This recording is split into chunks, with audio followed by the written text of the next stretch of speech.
Middle east में जंग अब खतरनाक मोड़ पर पहुंच चुकी है। ईरान को बचाने के लिए नए लड़ाके मैदान में उतर चुके हैं और अब इजराइल पर सीधा मिसाइल हमला। क्या ये युद्ध अब पूरे इलाके को आग में झोंक देगा? यमन के हूती विद्रोहियों ने आखिरकार वो कर दिया जिसकी दुनिया को आशंका थी। हूती मूवमेंट ने पहली बार इस जंग में खुलकर एंट्री कर ली है। शनिवार को यमन से दागी गई बैलिस्टिक मिसाइल ने सीधे इसराइल को निशाना बनाया। जैसे ही मिसाइल हवा में पहुंची, बीरशेबा में सायरन गूंज उठे और पूरे शहर में हड़कंप मच गया।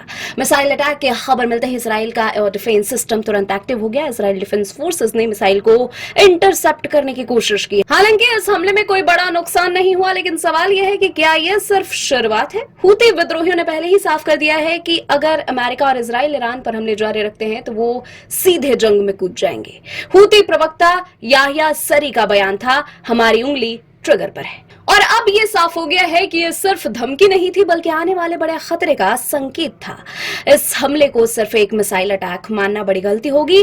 पहले से ही स्ट्रेट ऑफ हॉर्मुज और बाब अल मंदेब जैसे अहम समुद्री रास्तों पर खतरा मंडरा रहा है। अब हूती विद्रोहियों की एंट्री के बाद रेड सी यानी लाल सागर में भी जहाजों की आवाजाही पर असर पड़ सकता है। याद कीजिए, 2023 में भी हूती विद्रोहियों ने अंतरराष्ट्रीय जहाजों और इजराइल पर मिसाइल और ड्रोन हमले किए थे।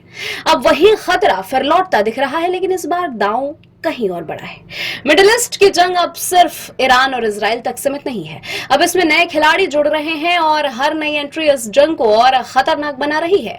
अगर हूती विद्रोही पूरी ताकत से मैदान में उतरते हैं तो ये लड़ाई पूरे क्षेत्र को अपनी चपेट में ले सकती है। एक तरफ मिसाइलें, दूसरी तरफ समुद्री रास्तों पर खतरा। दुनिया की सबसे संवेदनशील जंग अब और भड़कती नजर आ रही है।